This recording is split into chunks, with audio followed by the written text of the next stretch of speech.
stay where you are.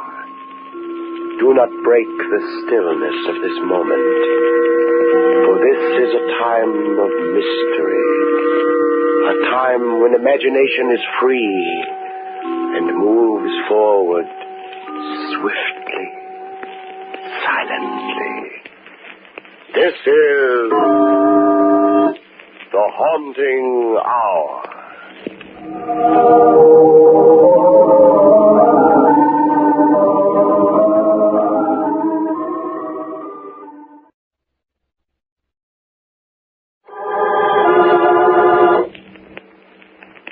The Thought.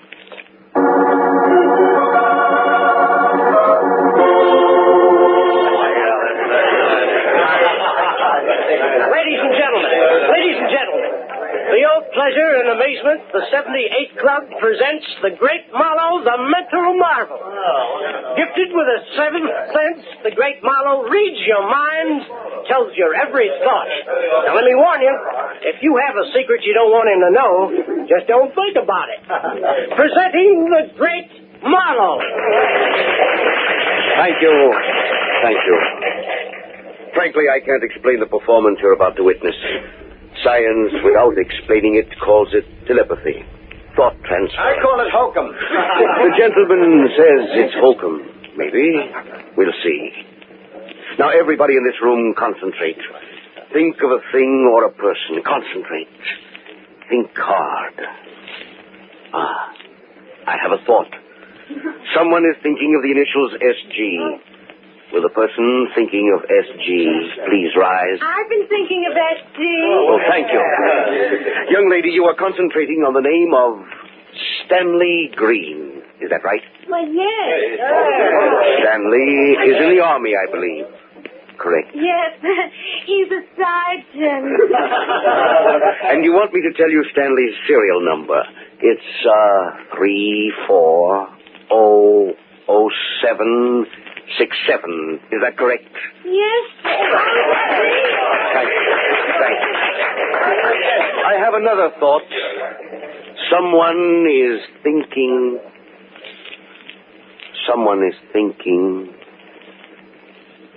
Ladies and gentlemen, please bear with me a moment. I'll have to stop this performance. Believe me, it's important. I'll be back very shortly. I told you it was hokum. What happened, Professor? Forget your code? Hey, what's the idea of stopping the act that way? Where's your telephone directory, Moreno? What are you trying to do, ruin my club's reputation? Shut up, Moreno. Where's your... Oh, here. Now, listen, Marlowe, I'm paying you $2,000 a week. Glenwood. I expect to get my money's worth. Listen, will you please leave? Just as soon as I'm through with this call, I'll finish the act. All right, but make it snappy. And close the door.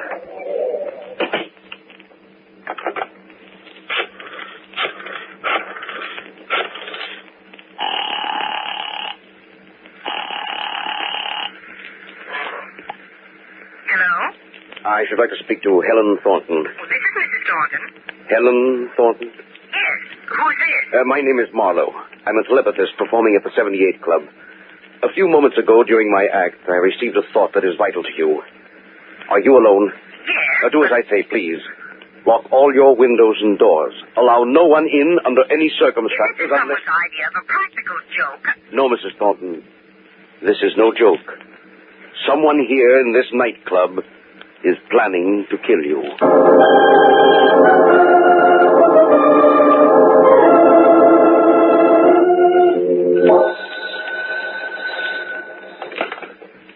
Hello? This is Mildred, Helen. I just got in. Oh, I've been trying to get you for hours. I know it's very late, but could you come over? Helen, what's the matter? Oh, Mildred, I'm so frightened. I'm alone here. Where's Jack? Well, he's out of town, and it's Marie's night off. Mildred, I don't know what to do. What's wrong? You sound Mildred, will you come over right away, please? You can spend the night. Oh. Helen, what happened? What's wrong with you? Oh, Jack. Helen, are you all right? Look, I'll be right over. No, Mildred, it's all right now. Jack's come home. What was the matter? I'll speak to you tomorrow. All right. Good night.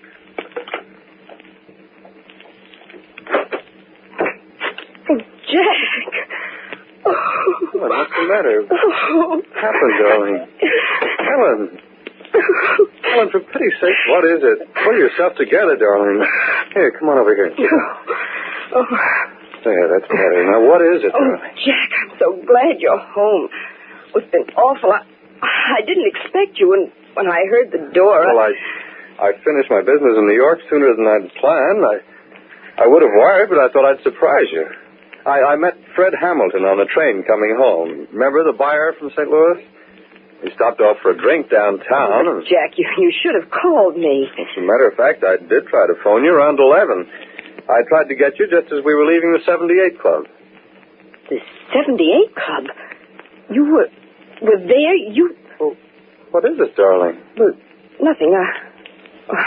I'm all right now. Well, something is wrong, Helen. What is it? I guess I was just frightened being alone. Well, you've been alone before many times. Yes, but that call... What call? Well, the police. They called. Oh? There was a robbery in the neighborhood. Oh, so that's it. That's why the door was double locked. Well, darling, there's nothing to worry about now. I'm here, right? Yes, Jack. You're here. There, that's better. Good night's sleep, and you'll be as good as new. Yes, Jack. Now, you lie there and relax, darling. I'll go to the kitchen and make you a cup of warm milk. Thanks, Jack.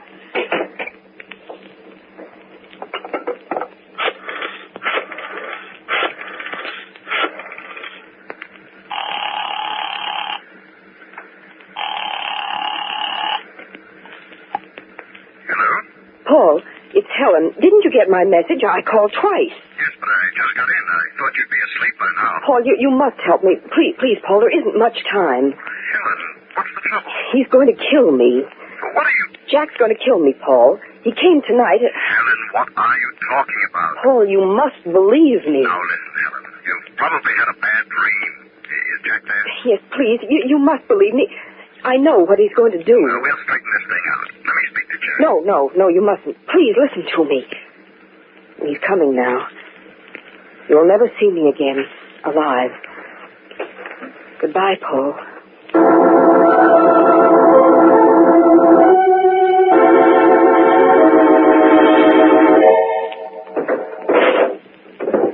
Don't bother folding up the dresses, Marie. Just throw them in. Mrs. Thornton, isn't this kind of sudden you're going away? Don't ask questions, Marie. Hurry, please. Here, help me close this suitcase. You finish packing the other suitcase. I'm going down to get the car out of the garage. Morning, Helen. Jack. You look so surprised to see me. Well, Marie said you'd gone. I didn't Well, I expect... decided to come back. See, I caught you in time. I was just going over to Mildred's. So early in the morning? We have an appointment for golf. Nothing in those clothes? Well... All right, darling, all right. Helen, I'll tell you why I came back this morning. Frankly, I'm worried about you. Something's on your mind. I know it. Won't you tell me what it is? I'm all right. Okay, Helen. Now listen to me. I had some very important business to settle in the office with Paul this morning, but you come first. You saw Paul this morning? No, I changed my mind on the way down and came back. Helen, you need a rest. You and I are going away. No, Jack, yes? no. Now, there's no use arguing. I've already made a reservation for the weekend. Where are you taking me, Jack? Remember that cabin we stayed at 3 years ago? Oh. It'll be wonderful. Just the two of us, all alone. We'll drive out there tomorrow. Now, there's no need to fuss either. Just a few old duds and my rifle. Your rifle? Yes, darling, my gun. The hunting season is on. The shooting at Lone Acres should be very good this year.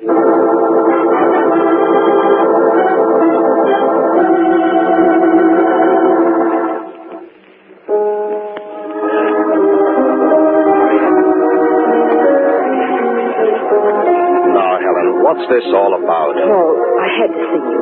Yeah, but why here at Luigi's all the way across town? It's safer here. What's gotten into you? Jack's going to kill me. Helen. He is, Paul. Oh, don't be ridiculous, Helen. Why, that's what you told me over the phone last night. He's changed his plan. Oh, I see. And why, Mrs. Thornton, is your husband going to kill you? Because he's jealous of you. Jealous? Jack jealous of me? He knows what we once meant to each other before I married him. Well, of course he does. So what? Why, his winning you is a standard joke between Jack and me. Rivals in love, partners in business, and all that stuff. Come on, snap out of it. I think I'd better talk to Jack about you. No, Paul, you mustn't. Promise me you won't. Oh, all right, Helen, if you say so. Jack's taking me to Lone Acres tomorrow for a rest, he said. Good. It's just what you need, Helen. I'll never come back alive. No, Helen, get hold of yourself. Everything's all right. Your imagination's overworked, that's all. You should go to Lone Acres for a rest. It'll do you a world of good. All right, Paul, I'll go. But I'm so frightened. So frightened. Paul, we'll be alone and he'll have his gun.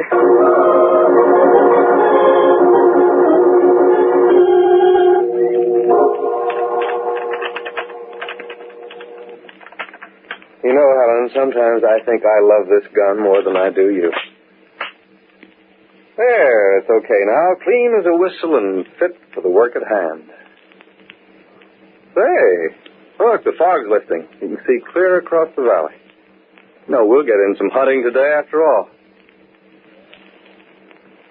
Helen, what's the matter? You haven't said a word since breakfast. I'm all right. I've been wanting to finish this story. The Golden Goblet Murders. You know, detective stories hand me a laugh. Now, if I were planning a murder, I'd use a gun, like this Springfield. Just say, for instance, I wanted to kill... Well, say I wanted to kill... Me? All right. Say I wanted to kill you. Now, let's see. We have to have a motive, don't we? Well, I'd have it. Motive, jealousy. Jealousy? Yes, I'm jealous of Paul Allen. That's it. I'm jealous of Paul. I don't want to talk about it. Oh, come on, darling. Be a sport. Our murder plot is just beginning to get interesting. Now, let's see. We need a locale. Well, Lone Acres, right here. What a perfect setting for a perfect murder. And now for the time. Yes, Jack. When are you going to kill me? Well, I shouldn't really tell you when I plan to kill you, but I'll give you a break. This afternoon. How's that? We'll be out in the woods hunting. No one will be too near. No one to see what happens. The hunting season, a gunshot, you're dead. A regrettable accident. And there's our perfect murder.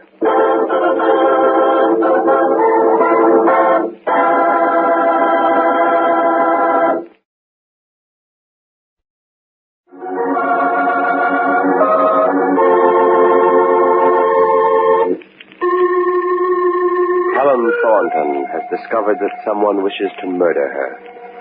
A mental telepathist performing at a nightclub read the thought from among the guests. Later, Helen was shocked to learn that one of the guests present in the nightclub was her husband, Jack. She fears that he might want to kill her because of his jealousy of Paul, a former suitor. Her anxiety is heightened, and her husband suggests that they go away for a weekend to Lone Acres, an isolated hunting lodge. Once there, Jack tells her it's a perfect setting for a possible perfect crime. Her murder. A hunting accident in the woods.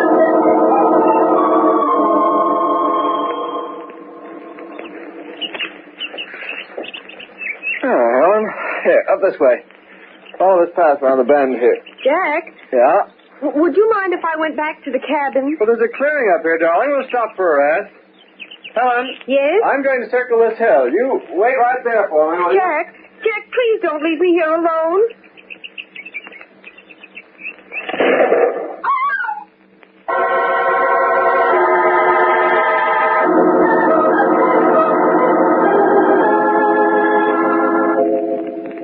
A regrettable accident, Mr. Thornton. But, Doctor, I don't understand how it happened. No, Mr. Thornton, it's really nothing serious.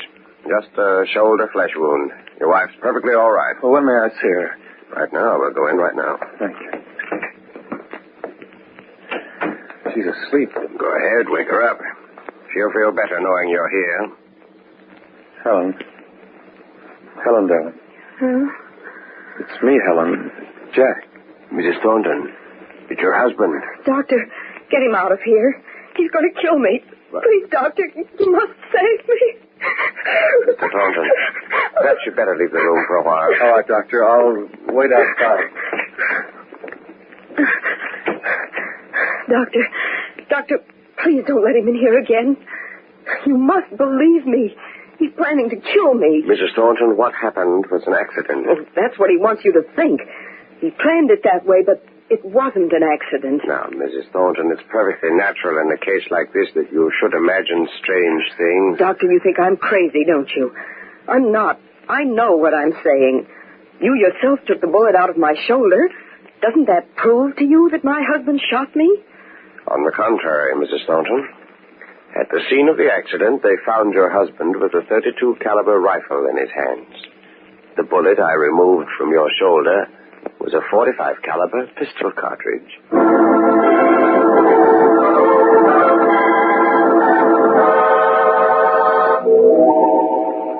Marie?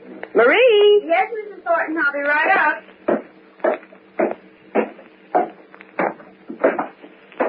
I was just cleaning up the cellar, ma'am.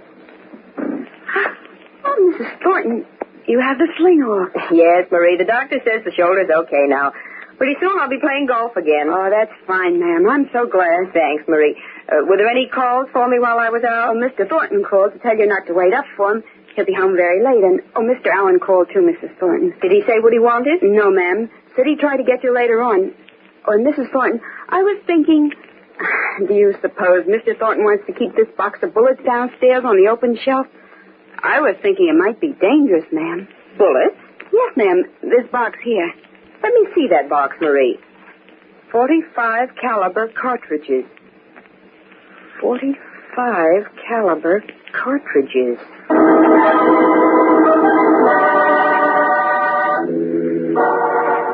At the scene of the accident, they found your husband with a .32 caliber rifle in his hands. The bullet I removed from your shoulder was a .45 caliber pistol cartridge.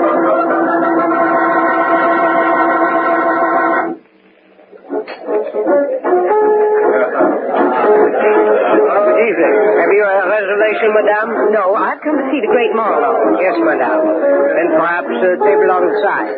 This way, please. No, I mean I've come to see him on a personal matter. He's expecting me. Oh, I see, madame. Albert, show this lady to the great Marlowe's dressing room.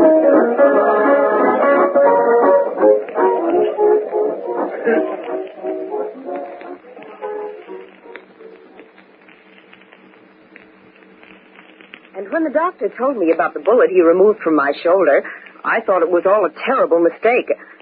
I was even too ashamed to explain to Jack why I'd acted the way I did. But now, Mr. Marlowe, I'm sure that what you told me over the phone that night is true. Someone is really planning to kill me. Are you my sure? Husband. Husband. Are you sure the doctor said it was a .45 caliber cartridge? Yes. A .45 caliber cartridge. Just like these that Marie found in the basement. Does your husband have a pistol? Well, I think so. He keeps his guns locked in a case. He has the only key. Mr. Marlowe, he tried once and failed. He'll try again. You must help me. All right, Mrs. Thornton, I'll do all I can. Where is your husband now? Oh, he's out on business. He'll be home late. Then we'll have to work fast. Now, let me see. I go on again at 9 o'clock. I want you to go home immediately and find some way of opening the case in which your husband keeps his guns. I'll call you just as soon as my act is over. Mrs. Thornton, if you can find a .45 caliber pistol in that case, I think we can put an end to this affair.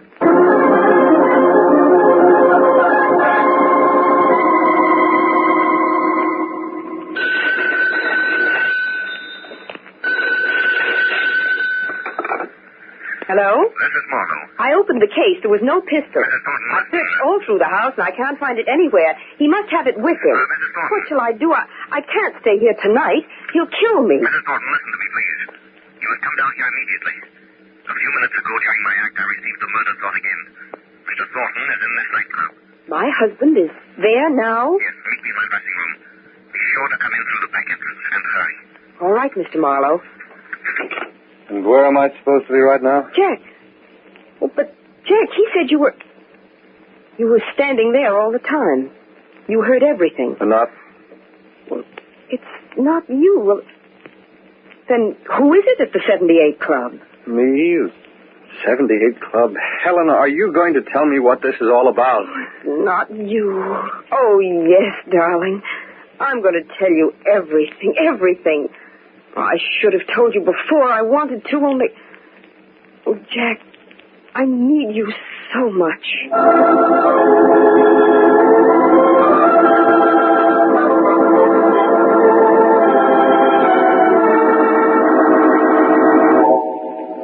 Now, look here, Marlowe. I want to get to the bottom of this. But Mrs. Thornton and I have told you everything. Yes, well, then explain to me why at the very moment I was standing in my own home listening to my wife talk to you on the phone, you were telling Mrs. Thornton that I was sitting in this nightclub planning to kill her. Oh, don't you see, Helen, this man's a cheap trickster. Why, he's never even seen me before. Why didn't you come to me when this all started, darling? Jack, I was afraid. Because she thought you were the one, and so did I. That's why I assumed it was you sitting out there. Of course, I never saw you before you entered my dressing room a few minutes ago. You see, Mr. Thornton, I have a telepathic mind, not a magic eye. I know what your wife and I have told you is hard to believe. I don't know what your game is, Marlowe. But I'll find out soon enough. Come on, Helen, we're going to police headquarters. That won't be necessary, Mr. Thornton. The police know about this. I told them. What? The police are here now in this nightclub. Mr. Thornton, whether you believe it or not, your wife's life is in jeopardy. Someone in this club now is planning to kill her. Perhaps this will convince you. You own a .45 caliber pistol with a serial number 75682. What? Oh, yes, that's right. That's the pistol I reported as missing. Yes, I know. The police told me tonight. Jack, why didn't you tell me? Well, darling, you've been so upset lately, I didn't want to cause you any more anxiety. That pistol is, in all likelihood, the same weapon that was used up at Lone Acres in an attempt on your wife's life. Mr. Thornton, that pistol was brought to this club tonight by the person who is planning to kill your wife. The police found it concealed in an overcoat in the hat check room. Whoever claims that coat is Mrs. Thornton's intended murderer. Oh, why should anyone want to kill her? Who can it be? We'll soon find out. Mr. Thornton, do you recall the night you were in this club? The night I first received the murder thought? Yes. That night, did you see anybody here, or were you with anyone who knows both you and Mrs. Thornton very well? Well, let me see.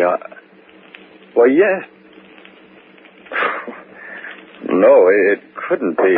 Pardon me, please. Here we go, Mr. Marlowe. Here he is. Will you bring him in, Inspector? All right, you this way. Come on. Mrs. Thornton, your intended murderer. Paul. That's right. He was with me here the night you received the murder thought. It was Paul all the time. Yeah. And it almost worked. Yes. And all the clues pointed to you, Mr. Thornton. But why? We were so friendly, the three of us. Friendly? More than that, Mrs. Thornton. Paul Allen was hopelessly in love with you. Mr. Marlowe, you're on. All right, I'm coming. Let's go, Alan.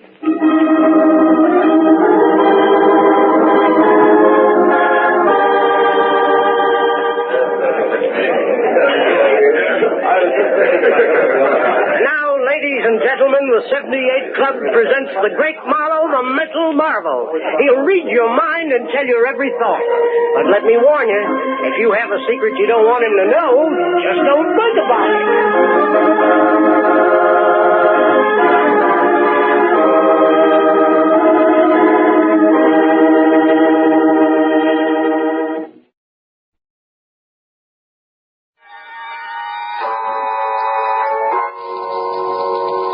From shadows and stillness, mystery weaves a spell of strangest fascination, charging the mind with doubt and fear. For mystery is a strange companion, a living memory. In the haunting